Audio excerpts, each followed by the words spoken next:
Pemirsa, pemerintah belum berencana untuk menetapkan peristiwa bencana banjir bandang dan juga longsor di sejumlah kabupaten kota di wilayah Aceh, Sumatera Utara dan juga Sumatera Barat sebagai bencana nasional. Pertanyaan besarnya, perlukah kemudian penetapan status bencana nasional? Seperti apa kemudian kriteria suatu peristiwa bisa ditetapkan sebagai bencana nasional dan bagaimana penanganan cepat yang akan atau sedang dilakukan oleh pemerintah? Kita akan menghadirkan jawaban dan pembahasannya malam hari ini bersama dengan sejumlah narasumber yang sudah bergabung di Apa Kabar Indonesia Malam. Ada Mas Septa Dinata, sosiolog dari Universitas Paramadina. Selamat malam Mas Septa. Selamat malam, sehat ya Mas? Alhamdulillah. Alhamdulillah. Terima kasih sudah hadir malam hari ini untuk saudara-saudara kita di sejumlah wilayah di Sumatera. Dan juga bergabung bersama kita melalui sambungan Zoom ada Bupati Aceh Timur, Bapak Iskandar Usman Alfarlaki. Assalamualaikum. Selamat malam Pak Bupati. Waalaikumsalam, selamat malam. Selamat malam, terima kasih Pak Bupati sudah menyempatkan waktunya untuk bergabung bersama kami di Apa Kabar Indonesia Malam.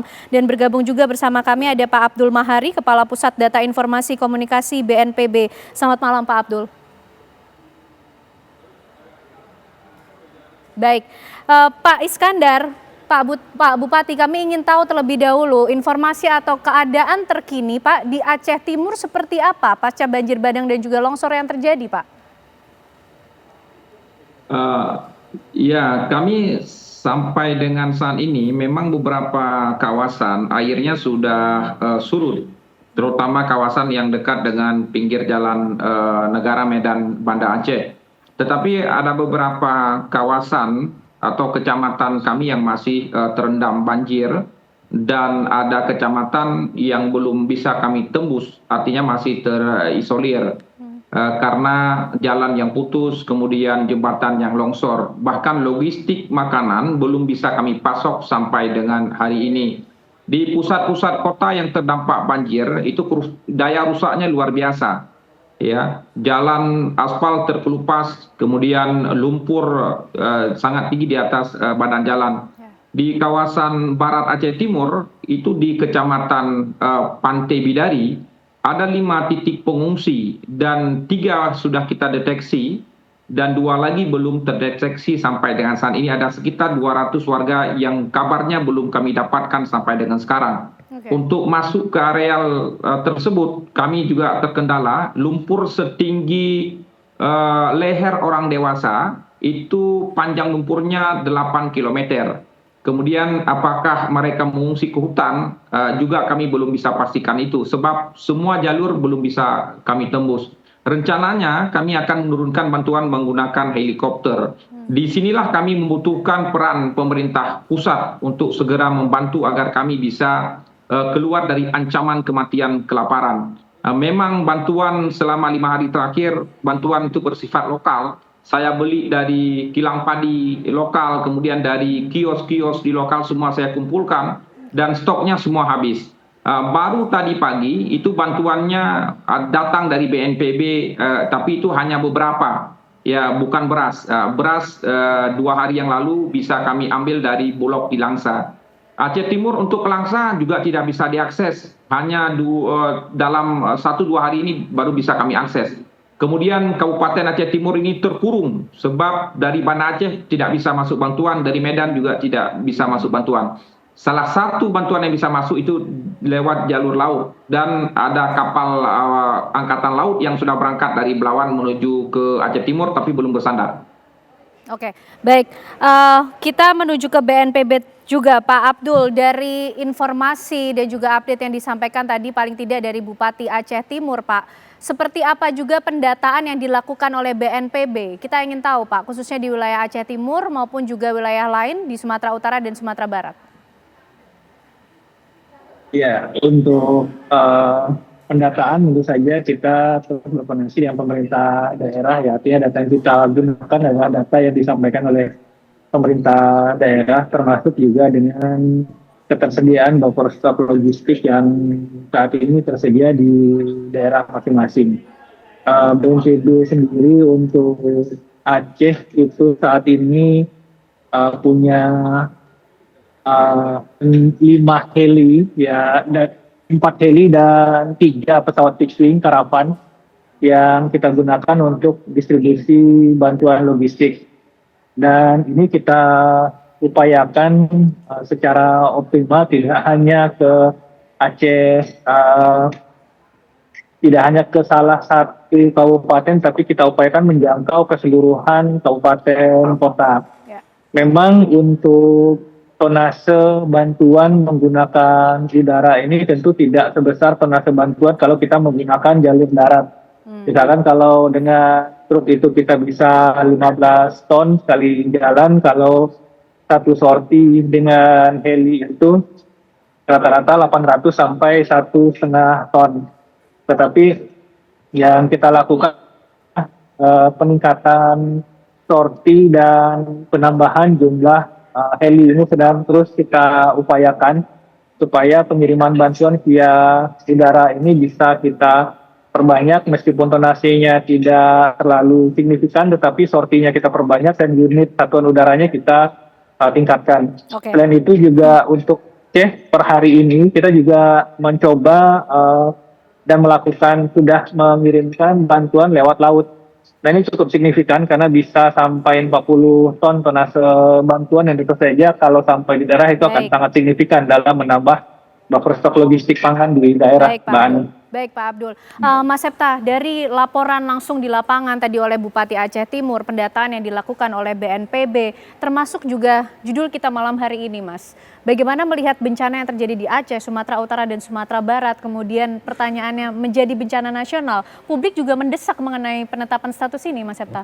Ya, kalau kita lihat tadi ya, sangat memprihatinkan, dan saya juga sebelumnya ingin menyampaikan belasungkawa atas korban yang sudah lebih dari 400 ya. Dan dari penjelasan dari Pak Bupati tadi saya kira sudah cukup clear saya kira ya. Jadi kalau kita bedakan secara akademik ini ya, misalnya apa beda disaster dengan katastrofi misalnya. Kalau kita lihat definisi bencana itu sebetulnya bukan soal aktivitas alamnya, tetapi sistem sosialnya. Oke. Ya, di situ sebetulnya semakin rentan sistem sosialnya, maka semakin besar pula risiko bencananya, dampaknya. Ya. Nah kalau tadi kan kita lihat tuh, jadi ada hal-hal yang memang sudah di luar kemampuan daerah.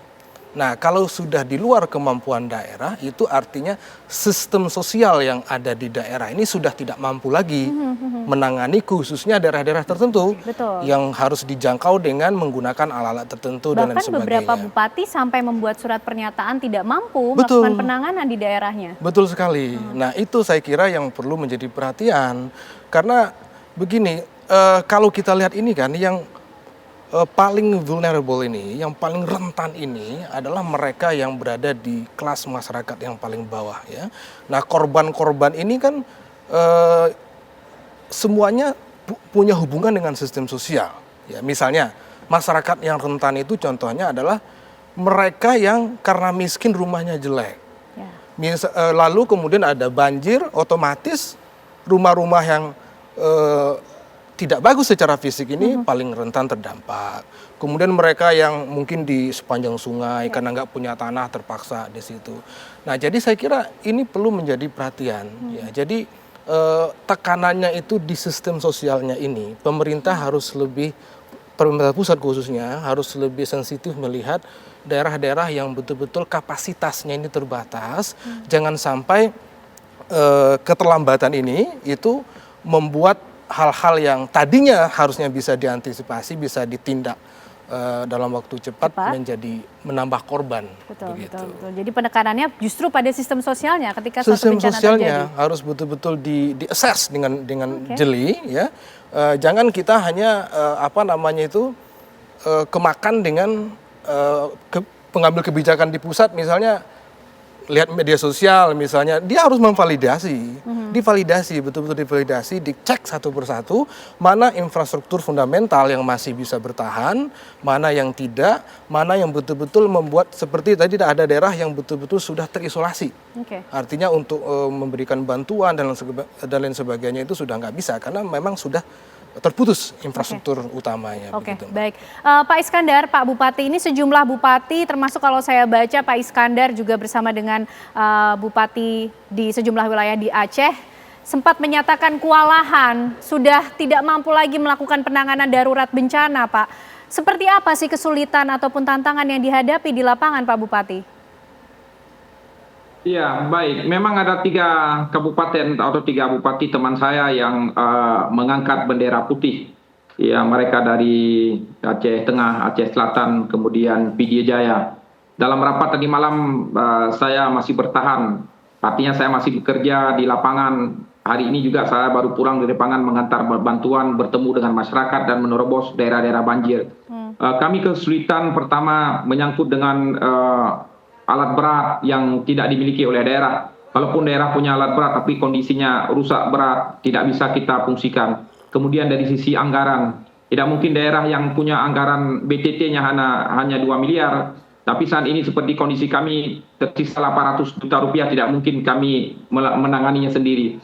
Kalau pemerintah pusat membiarkan kami berjuang sendiri di daerah, terus terang 2 atau 3 hari lagi saya juga akan angkat bendera putih, menyerah dengan kondisi ini. Pusat boleh mengeluarkan statement apapun. Tadi teman-teman BNPB mengatakan ada helikopter, tapi saya menunggu sudah 2 hari tidak ada helikopter yang datang ke tempat saya untuk mengantar bantuan. Bantuan bisa saya usahakan apa adanya untuk makan mereka yang mengungsi di hutan-hutan. Tapi saya mohon helikopternya didatangkan, didaratkan di Aceh Timur. Saya siapkan helipadnya agar bantuan bisa kita kerahkan kepada warga yang mengungsi. 5 hari sudah masyarakat di kawasan Kecamatan Lokop Serbajadi, di Penarun dan Simpang Jernih yang terisolir, tidak bisa keluar sama sekali ke pusat ibu kota, dan kami tidak bisa mengantarkan makanan, hanya jalur udara yang harapan satu-satunya. Kita harus teruskan makanan siap saji, roti unibis yang bisa mereka makan bersama air mineral. Dan ini saya kira pusat hanya bisa melakukan koordinasi dan instruksi, sementara kami di lapangan sangat lelah sekali menangani ini. Baik, Pak Abdul, itu yang dirasakan langsung oleh Bupati Aceh Timur, melihat juga rekan bupati yang lain 3 daerah sudah mengangkat bendera putih. Jangan sampai jumlahnya bertambah, Pak Abdul. Mengenai helikopter tadi yang disampaikan oleh Pak Abdul, ini juga kemudian keberadaannya belum ada nampaknya, Pak, di wilayah Aceh Timur juga. Seperti apa, Pak Abdul? Ya, ini kita sebaiknya tidak dalam konteks kemudian membenturkan salah satu institusi dengan institusi yang lain, ya, karena kami juga sangat berupaya maksimal untuk mendukung pemerintah daerah dalam melakukan tanggap darurat ini. Hari ini juga Bapak Presiden mengunjungi Aceh untuk menunjukkan bahwa pemerintah pusat juga tidak setengah-setengah dalam membantu pemerintah daerah upaya tanggap darurat ini. Semua sumber daya juga Bapak Presiden sendiri menyampaikan secara maksimal akan dikerahkan. Kita berkoordinasi lebih intensif saja Bapak Bupati, karena setiap malam itu jam 8 sampai jam 9 kami selalu mengundang seluruh pimpinan daerah untuk bisa menyampaikan kebutuhannya dengan lebih detail, karena kalau misalkan kami tidak dilaporkan juga informasi juga tidak sampai ke kami. Jadi mari kita perkuat koordinasi saja, tidak saling menyalahkan, karena ini menjadi tanggung jawab kita bersama gitu. Mari kita lebih kuatkan saja koordinasi dan kerjasama kita dalam penanggulangan bencana ini. Baik. Mas Septa, mungkin mencoba untuk memoderasi apa yang sedang berlangsung ya. Koordinasi tentu diperlukan, apalagi kalau kita bicara sistem tidak hanya satu elemen. Nah, ini harus seperti apa, Mas? Ya, saya kira garis koordinasinya itu sebetulnya kan cukup jelas ya. Ini kan ada garis hierarkis yang cukup jelas. Artinya saya kira juga tidak pas kalau dilihat ini membenturkan, tidak seperti itu. Artinya kita pada posisi ingin mencari solusi terbaik. Ya. Dan Pak Bupati tadi menjelaskan keadaan yang sebenarnya, dan itu saya kira akan sangat membantu pemerintah pusat untuk mencari tahu apa sebetulnya yang terjadi, dan gitu yang dibutuhkan, kan? Begitu yang dibutuhkan. Artinya kalau memang pemerintah pusat misalnya ragu take tackle 100%, kan bisa dilihat daerah ini kan tingkat kerentanannya kan beda-beda, ya kan? Dampaknya pun juga beda-beda. Nah, artinya pemerintah pusat itu bisa mengambil kebijakan yang proporsional sesuai dengan kebutuhan daerahnya masing-masing, begitu. Artinya daripada kita sibuk menegasi, ya kunjungan Pak Presiden itu signal yang sudah sangat bagus. Artinya ini Pak Presiden mengirimkan pesan tadi keseriusan. Tetapi sekali lagi ini nggak cukup gitu ya. Artinya ini harus diturunkan dalam bentuk kebijakan yang benar-benar terukur, ya terukur. Kalau sampai hari ini masih keluhannya masih seperti yang 3 hari yang lalu, artinya kan tidak terlalu banyak perubahan yang terjadi di daerah gitu. Nah, itu yang saya kira yang perlu di ini ya. Baik, Pak Bupati, mungkin sekaligus ini menjadi satu saluran koordinasi maupun juga komunikasi. Apa yang ingin disampaikan, Pak, sehingga juga bisa dimonitor oleh BNPB atau pemerintah pusat untuk sama-sama ikut memberikan penanggulangan bencana darurat di sana?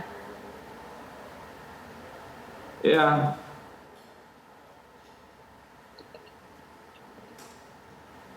Silakan Pak Bupati. Iya, baik. Terima kasih. Pertama, kami mengapresiasi bahwa Presiden sudah datang ke salah satu kabupaten di Aceh, yaitu di Aceh Tenggara. Walaupun beliau tidak datang ke tempat kami, tapi ini menunjukkan keseriusan beliau dalam penanganan bencana alam di Aceh. Kami tadi barusan tiba juga perwakilan dari BNPB, ada 2 orang. Saya sudah sampaikan mengenai dengan kondisi di Aceh Timur. Beliau mengira bahwa kondisinya normal. Ya, beliau meminta saya mendirikan pos, mengaktifkan kecamatan-kecamatan. Saya sampaikan kecamatan mana yang saya aktifkan. Kantor camat terendam, lumpuh total. Daramil lumpuh total. Polsek juga lumpuh total. Yang mana saya mau aktifkan? Bahkan ada bantuan yang saya antarkan, tidak ada Forkopincam yang menerima itu, karena mereka juga korban. Ya, mereka korban. Banyak yang meninggal di areal persawahan kemarin saya ambil, saya evakuasi. Saya hanya mengandalkan 20 orang tim SAR lokal dari BPBD, Mbak. Kemudian 8 orang yang aktif, mereka harus shift. Anak mereka, istri mereka juga banjir, tergenang banjir. Saya paksakan mereka evakuasi warga jam 3 malam, tapi mereka menangis. Bagaimana Pak Bupati, istri, anak saya, siapa yang jamin? Ya, saya sampaikan itu, saya yang jamin. Ya, saya minta personil juga dari SAR pusat, dari BNPB. Silakan kerahkan personil ke tempat kita. Sekarang ada jalan yang tidak bisa kita tembus. Kasih saran ke saya, bagaimana kita tembus jalan itu. Ya, ketika sumber daya yang kami miliki kurang ini, kemana kami harus mengadu lagi. Kalau misalnya ada saran dari teman-teman BNPB, ya gunakan kekuatan keuangan daerah. Kekuatan keuangan yang mana kita gunakan, Pak? Ya, kalau saya gunakan semua, bagaimana kita bayar listrik, bagaimana kita gaji aparatur. Ya, kita perkirakan lebih kurang daya rusak yang ditimbulkan ini hampir mencapai 3 triliun. Baik. Ini kendala-kendala kami di lapangan. Ya. Baik, ada Pak desa Bupati. tadi itu yang belum bisa kita tembus untuk bawa bantuan, Mbak. Baik, Kita Pak harus Bupati. putar ke daerah kecamatan yang lain yang berjam-jam. Sementara Baik. mereka tidak makan. Ya. Ya. Baik. Kalau stok beras saya punya hari ini, tapi Indomie tidak ada. Minyak goreng tidak ada, sarden tidak ada. Kalau saya kasih beras saja, maka mereka bagaimana makannya? Air mineral, air bersih tidak ada, Mbak. Baik, yang bisa kita pasok. Ya, itu yang 3 menjadi hari ini kondisi solar saat ini. BBM, ya, deslek pertalite tidak ada. Kemudian saya bawa bantuan ke pengungsi, mereka tidak ada gas untuk memasak, mengandalkan kayu, Mbak. Kayu basah. Dia harus cari kayu yang kering. Ya, hari ini baru bisa Pak saya Iskandar. koordinasikan dengan Pertamina. Baik. Ya, Baik, Pak BBM Iskandar.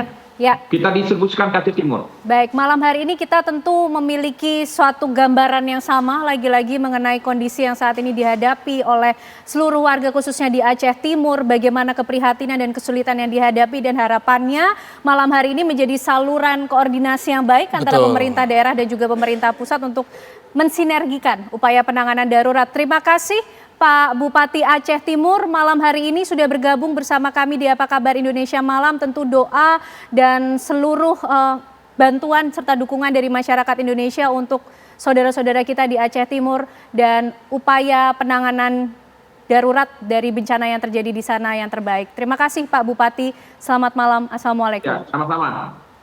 Assalamualaikum.